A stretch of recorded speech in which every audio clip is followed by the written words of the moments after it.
አንድ አባት አንድ ቦታ ሄጄ ምከሩኝ አልኳቸው። አይ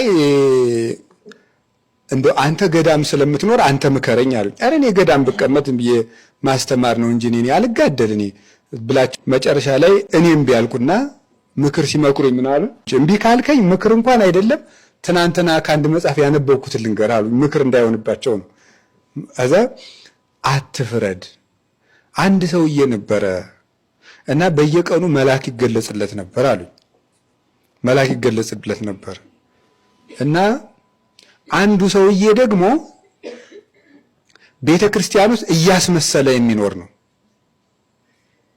ጎቶቻል እያስመሰለ ሰው ሲያዩ ጥሩ ይሰራል። ለምሳሌ ሸክም ከሆነ ሰው ሲያዩ ትልቁን ይሸከማል። እና ሲመጣ ያኛው ሰውዬ ሲያዩ ምን አለ? ያስመሳይ ደግሞ ጀመረው አለ። በልቡ ነው እኮ ያ መልአክ ጥሎት ተሰወረ።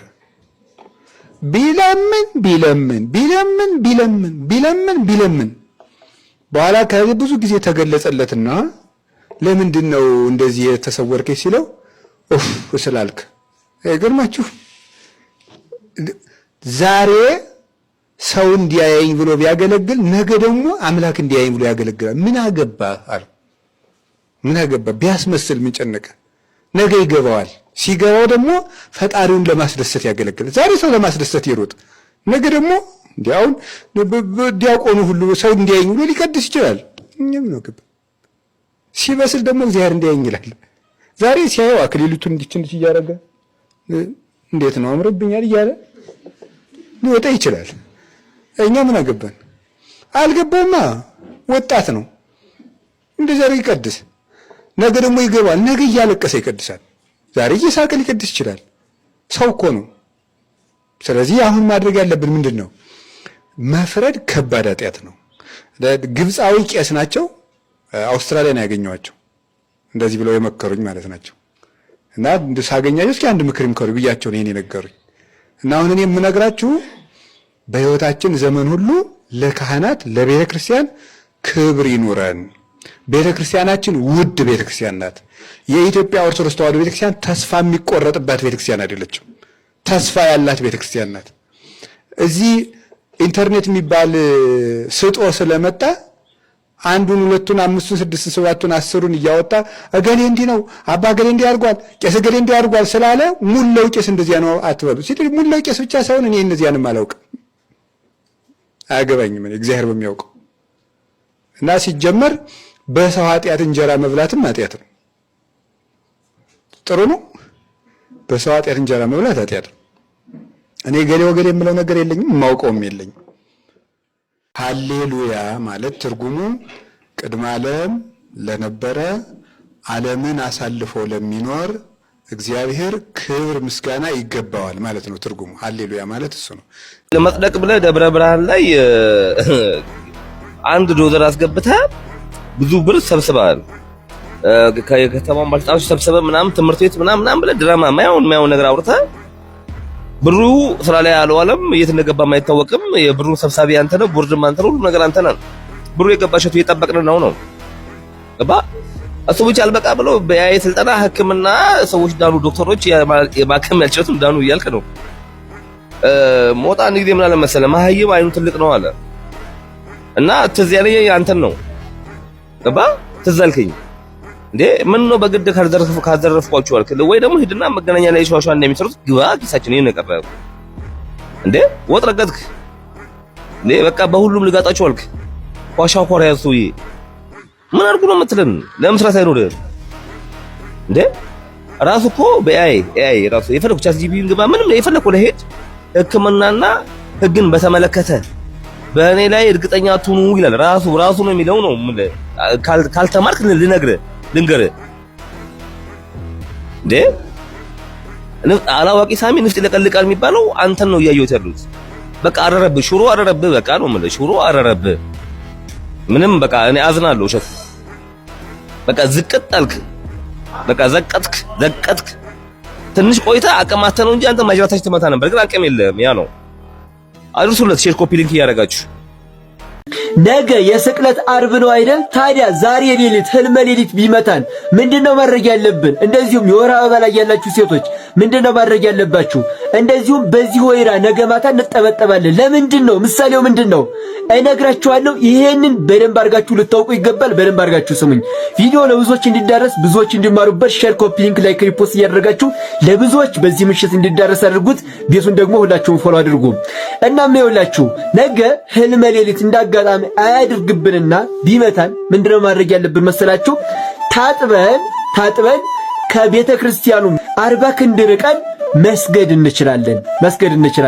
እንደዚሁ ህልመ ሌሊት ህልም ምንድነው የወር አበባ ላይ ያላችሁ ሴቶችም እንደዚሁ 40 ክንድ ርቃችሁ ማለት ነው መስገድ ትችላላችሁ ማለት ነው። ስለዚህ በደንብ አድርጋችሁ ስገዱ እና በዚህ ወይራ ደግሞ ማታ ላይ እንጠበጠባለን ከስቅለቱ ልክ እንዳለቀ ማለት ነው። ታዲያ ለምንድነው የምንጠበጠበው? እንደዚሁም ነገ ካህናቱ ተሸፋፍነው ያዜማሉ። ያ ብቻም ሳይሆን ደግሞ ጽናውን ራሱ እንደዚህ እየጎተቱ ምናምን ያንሻሻሉ ካህናቱ። ጧፉ እየተደበደበ ይጠፋል። ለምንድነው? እነዚህንና ነገ ማድረግ ስላለብን ነገሮች ከነምሳሌዎቻቸው ድርግም ዩቲዩብ ላይ ሰርችላችኋለሁ። እየገባችሁ ተመልከቱ። በጣም የሚጠቅማችሁና የምትማሩበት ቪዲዮ ነው። እየገባችሁ ድርግም ዩቲዩብ ላይ ተመልከቱ። በዚያውም ቻናሉን ሰብስክራይብ አድርጉት። የኔ ከ45000 በላይ ሰብስክራይበር ያለው ነው፣ እንዳትሸወዱ። በተመሳሳይ ማለት ነው ነገ እንግዲህ ሁላችንም በደንብ አድርገን እንሰግዳለን ማለት ነው። እስኪ ሁላችሁም ኮሜንት ላይ አቤቱ ጌታ ሆይ እሰግድልሃለሁ እያላችሁ ጻፉ። ሁላችሁም አቤቱ ጌታ ሆይ እሰግድልሃለሁ እያላችሁ ኮሜንት ላይ ጻፉ። ቪዲዮ ለብዙዎች እንዲዳረስ ሼር፣ ኮፒ ሊንክ፣ ላይክ፣ ሪፖስት እያደረጋችሁ አዳርሱት። ቤቱ ይጠቅማችኋል። ሁላችሁም ፎሎ አድርጉት። የመደመር ምልክቷን ተጭናችሁ። እወዳችኋለሁ። ክብር በሉልኝ። ነገ እንገናኝ።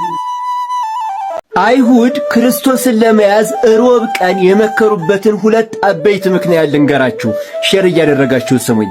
የመጀመሪያው የመከሩበት ምክክር ማለት ስብሰባ ያስፈልጋቸው ምክክር ያስፈልጋቸው ለምንድነው ካላችሁኝ የፋሲካቸው በዓል እየደረሰ ስለሆነ ይሄንን ሰው ስንይዝ ግርግር እንዳይነሳ እንዴት አድርገን እንያዘው በማለት ነው። የበዓል ሰሞን ደግሞ ሁሉም አይሁድ ከየሀገሩ የሚመጡበት ስለሆነ ግርግር እንዳይነሳና በዓሉ እንዳይበላሽ እንዴት አድርገን በጥንቃቄ እንያዘው ብለው ነው የተመካከሩትና በዚህ መካከል ደግሞ ይሁዳን አገኙ ማለት ነው።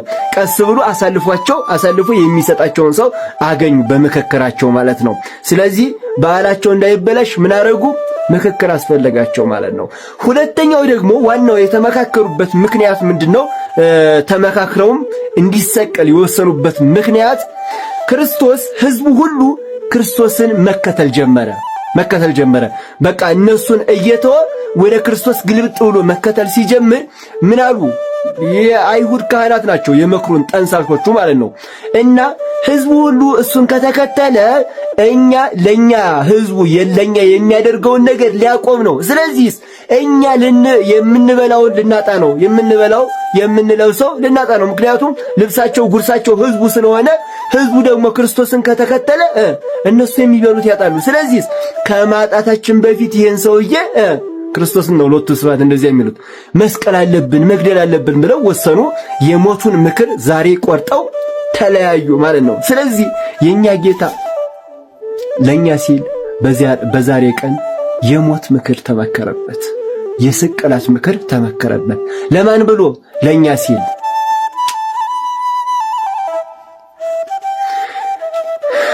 ንጹሑ ለኛ ሲል ሊሞት ለኛ ሲል ሊሰቀል የስቅላት ፍርድ የስቅላት ምክር ተመከረበት። ዛሬ በጸሎተ ሐሙስ ቀን በቤተ ክርስቲያናችን 3 ጊዜ እንደሚቀደስ ታውቃላችሁ። ምን ሰዓት ነው የሚቀደሰው? እነግራችኋለሁ። ክርስትና ሲነሳ ላይነሳም ዛሬ በጸሎተ ሐሙስ ቀን የምነግራችሁ ይሆናል። እናንተ በቅንነት ሼር፣ ኮፒ ሊንክ፣ ላይክ፣ ሪፖስት እያደረጋችሁ ቪዲዮውን ለብዙዎች እንዲዳረስ አድርጉልኝ። ቤቱን ፎሎ አድርጉ። እናም ዛሬ በቤተ ክርስቲያናችን የጸሎተ ሐሙስ ቀን ማለት ነው 3 ጊዜ ሥርዓተ ቅዳሴ ይደረሳል። የመጀመሪያው ሥርዓተ ቅዳሴ የሚደረሰው 11 ሰዓት ወይንም 10 ሰዓት አካባቢ የጠዋቱ የነግሁን ምንባብ ላይ ማለት ነው እዚያ ላይ ስርዓተ ቅዳሴ ይደረሳል ማለት ነው። ስርዓተ ቅዳሴ በጠዋት የሄዳችሁ ቤተክርስቲያን ሄዳችሁ ካላችሁ ያው አይታችሁታል። ሁለተኛው ደግሞ ወደ ምስራቅ ይዞርና ማለት ነው የሕጽበተ እግር አለ አይደል? እግራችን የምንታጠብበት ሰዓት ያን ጊዜ እንደዚሁ ስርዓተ ቅዳሴ ይደረሳል። እነዚህ ሁለቱ ስርዓተ ቅዳሴ ልክ ክርስትና ስንነሳ እንደምናከናውናቸው አይነት ስርዓተ ቅዳሴዎች ናቸው። ከዚያ ሶስተኛውና ዋነኛው እንግዲህ በሁለቱ ቁርባን የለም አንቆርብም። ስርዓተ ቅዳሴዎች የክርስትና አይነት ስርዓተ ቅዳሴ የሚደረሰው ሶስተኛውና ዋነኛው ደግሞ መቼ ነው? ወደ ቤተ መቅደስ ተገብቶ ከሰዓት የሚቀደሰው ቁርባን የምንቆርብበት ስርዓተ ቅዳሴ ይቀደሳል ማለት ነው። ስለዚህ በቀን 3 ጊዜ የሚቀደስበት ዕለተ ሐሙስ የሕጽበተ እግር ሐሙስ ነው ማለት ነው። እና ታዲያ በዚህ ቀን ክርስትና ማንሳት ይነሳል ምናምን ከተባለ አይነሳም። ፍታትም ኑዛዜም የለም። እግዚአብሔር ይፍታ ምናምን አይባልም። ሰላምታ ምናምንም የለም ማለት ነው። ስለዚህ ዛሬ ቤተ ክርስቲያን ሄዳችሁ ሁላችሁም እግራችሁን ትታጠባላችሁ።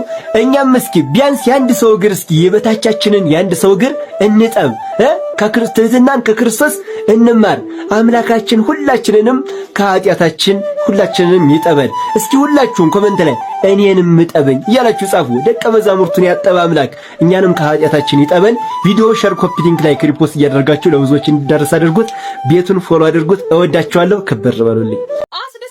በአሜሪካ ውስጥ ለሚኖሩ ኢትዮጵያውያን በሙሉ ዶናልድ ትራምፕን በፍርድ ቤት ማሸነፋቸው በዚህ ሰዓት እየተነገረ ይገኛል። ቀደም ብዬ መረጃውን አድርሻችሁ ነበረ። 5000 የሚደርሱ ኢትዮጵያውያን እንግዲህ በቲፒኤስ ወይም ደግሞ በጊዜያዊ ጥገኝነት አሜሪካ ውስጥ ይኖሩ የነበሩ ኢትዮጵያውያን ዶናልድ ትራምፕ ወደ ሀገራቸው መባረር አለባቸው ወይም ደግሞ ዲፖርት መደረግ አለባቸው በማለት ውሳኔ አስተላልፈው እንደነበር የሚታወስ ነገር ነው። ነገር ግን ኢትዮጵያውያኑ ጉዳዩን ወደ ፍርድ ቤት ወስደውት ፍርድ ቤቱ ሲከታተለው እንደነበረም ጭምር ከዚህ ቀደም ነግሬያቸዋለሁ። እንዲሁም ደግሞ ፍርድ ቤቱ ማለት ነው በጊዜያዊነት አግዶት ነበረ። ይህንን የፍርድ ቤት ሂደት ሲያስኬድ የነበረው በዚህ ሰዓትም እጅግ በጣም አስደሳች የሆነ ውሳኔ ለኢትዮጵያውያን መወሰኑ እየተነገረ ይገኛል። ኢትዮጵያውያኑ መባረር የለባቸውም። እንዲሁም ደግሞ የዶናልድ ትራምፕን ውሳኔ ውድቅ በማድረግ ኢትዮጵያውያኑ ከአሜሪካ እንዳይባረሩ ፍርድ ቤቱ መወሰኑ ነው እየተነገረ የሚገኘው። ዶናልድ ትራምፕም ኢትዮጵያውያኑን ብቻ ሳይሆን በአጠቃላይ ኢሚግራንቶችን ከአሜሪካ ለማስወጣት የአይሲ ቡድን አዘጋጅቶ እንዲሁም ደግሞ እነሱን አቀናጅቶ እንግዲህ ሲያስወጣ እንደነበረ ጭምር የሚታወስ ነገር ነው። ነገር ግን በዚህ ሰዓት ኢትዮጵያውያኑ ዶናልድ ትራምፕን በፍርድ ቤት ክርክር ማሸነፋቸው ነው እየተነገረ የሚገኘው። በዚህ ጉዳይ ላይ አዲስ መረጃዎችን የማገኝ ከሆነ በፍጥነት አቀብላችኋለሁ። የፕላስ ብርክታ ተጭናችሁ አብራችሁ ይቆዩ። መልካም ምሽት ይሁንላችሁ። ኧረ ጉድ አትሉም ወይ? ሂድ ወደፊት ቀና ብለህ ወሬውን እንደሰማው ኮፍያ መልበሻ ሰዓትም አላገኘውም ነበረ። ሰያው ኢትዮጵያ ክፉ ቦታ እናገኛለን፣ እስር ቤት እንጠብቃለን ሲሉት አውሮፓ ገብቶ አረፈላቸው። እንዴት ነው? በነገራችን ላይ ከቱርክ መመለሴ ነው ገጥሟል። አዎ ኧረ ክፋት፣ ምቀኝነት ተሸነፈ፣ ፍቅር፣ አንድነት፣ መተባበር አሸነፈ። ይሄ ነው ወገናዊነት። በእውነት በጣም ነው የኮራውባችሁ። ከዚህ ጀርባ ሁላ ያላችሁ ደስ ይላል። እግዚአብሔር መጨረሻንም ያሳምረው። ለወገን ድምፅ መሆን ለሃና ድምፅ ሆናል ብለው ነው እንግዲህ ክፋትና ምቀኝነት እንደ ይሁዳ ከሃዲዎች ከጀርባው ሊወጉት ሲሞክሩ የነበረው። ያንን ግን ክፉ ቀን አሳልፎ ለዛሬ አብቅቶታል። ከዚህ በኋላም ላለው ህይወት እግዚአብሔር ያበርታ፣ በርታልን በሉት። በጣም ደስ ይላል። አፍራችኋል። እኔ ደግሞ በጣም ደስ ያለኝ በሱ ነው። ክፋት ምቀኝነት አያሸንፍ፣ ፍቅር አንድነት ያሸንፋል። ወደፊት በልልኝ ወገኔ። ይመቻችሁ። አቦ ዊ ሰላም ሰላም ሰላም፣ እንዴት ናችሁ?